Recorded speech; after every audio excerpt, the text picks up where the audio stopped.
Hello, my name is Shadow Templar 591, and I'm back doing a What Is video.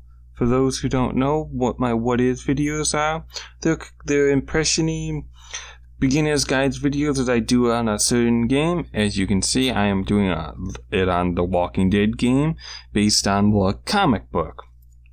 In these videos, I go over what kind of game it is, who it's made by, story, gameplay, aesthetics, does the game have a larger goal, and price, and then my final thoughts. Now, for this review, to keep it spoiler free, there's going to be no sound, so that you're just going to hear the lovely sound of my voice. That way, if you don't want any spoils, you can just have this open in a new tab.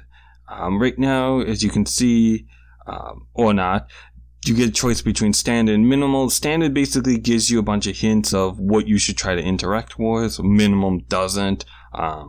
So I would say standard, if you're first playing one of these types of game, in this game in particular, I would hit standard. If not, if you played these before or playing this one a game, you can go for the minimum standpoint. Or if you want an extra challenge, it's completely up to you. I also did try to there's a rewind function in this game. It does exactly what it says. You rewind to a certain point, but after that point, you lose all your data. So I'm just going to start a new game. That's why it says I'm only on episode 1 when I beat in this game. And then so let's go into the story. The story of this game is you are a man named Lee. You have had some unfortunate things happen to you. You have not reacted to them, say, in the best light. This has led you to be in a kind of precarious situation, which kind of sets the backdrop for some of your interactions with the other characters. Because of the event that takes place during this game, you eventually meet a little girl named Clementine, and that is going to be the game's main story, is your interaction to Clementine and how that interaction goes and how you want it to go. Whether you want to be kind and happy are kind of the same thing, but if you want to be really firm, kind of like, or more soft and truthful, if you want to be firm or hard, basically you get to be, it's almost like a parenting sim, to be honest.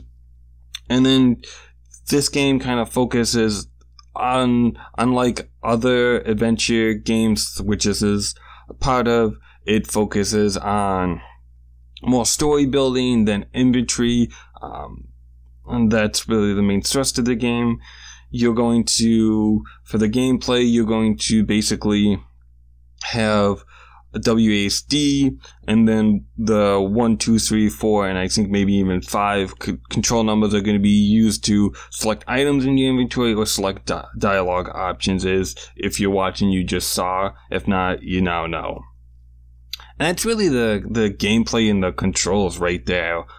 Aesthetics, it feels like it's straight out of graphic novel, so it makes sense. I haven't read the Walking Dead graphic novels or books, but I would assume they probably look a lot like this game. The music, unfortunately, to keep this spoiler free, I did shut off the music and the dialogue, but trust me, the music at certain points, it really throughout the game, it always hits home, but at really certain points they really key into that and do a really good job of it. Controls feel good. Controls feel like they should. They make you really feel like you're in the game. And basically you're just going from one interaction to another, just with you and Clementine.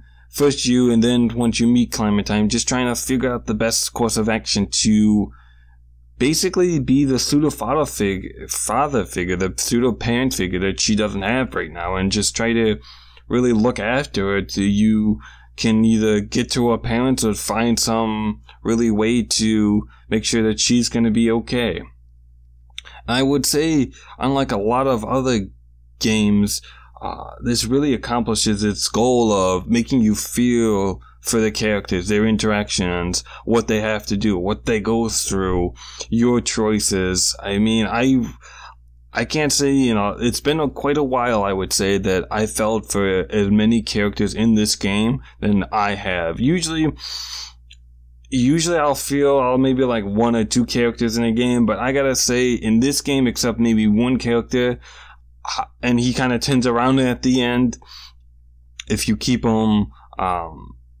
he kind of turns it around at the end.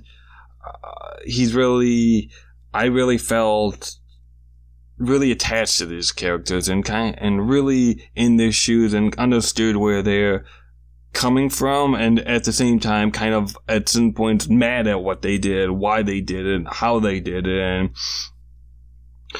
And this game does suffer, and this is really my only going to be knock on this game, it does suffer from what's called the illusion of choice. You really don't have the power to change the big set pieces in the game.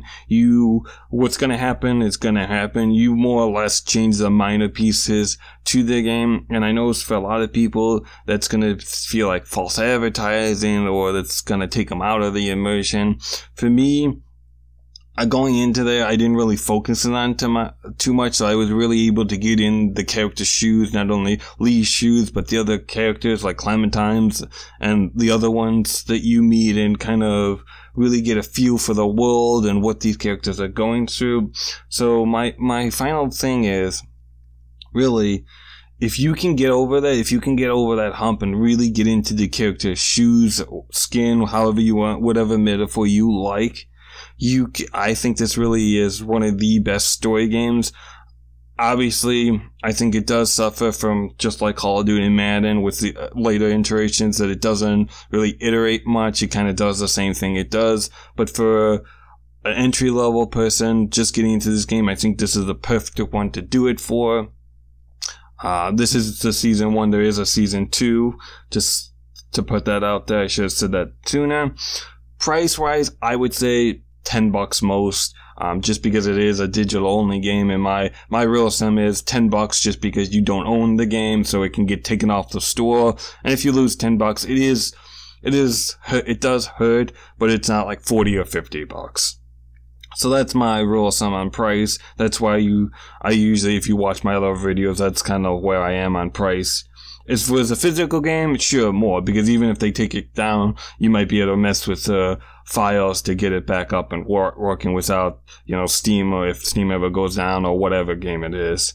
So my final thoughts really are, this is a really good game. If you can get it pretty cheap, it delivers on the story, it delivers on the character progression. It really, for me, it's one of the strongest games for a story, one of the strongest games for narrative, character building. You do get a really diverse character roster, and they don't beat you over with it. They don't ham-fist it with you. You notice it, and you subconsciously think about it, but they're not like, oh, this character is this, you should really appeal to them, or like them, or dislike them. They kind of just let everyone interact with each other, kind of give you their backstory, and you kind of made and allowed to think what you want of them and use your own preconceptions and notions and either work against them or work with them. And that's really a great thing, and I wish a lot more games would do that. But on that note, I would recommend this to anybody, especially for $10, especially if you're really a narrative person. If you're not, if you're more a gameplay person, I would say stay away from this. The gameplay is kind of bare minimum at most. If you're especially a puzzle person, stay away from this. But anybody else, definitely pick this game up. I'm gonna play probably eventually the season 2. I guess there's a season 3 supposedly coming up, so I'm looking forward to that. And on that note, guys, my name is Shadow Templar 591, and as always, have a great day.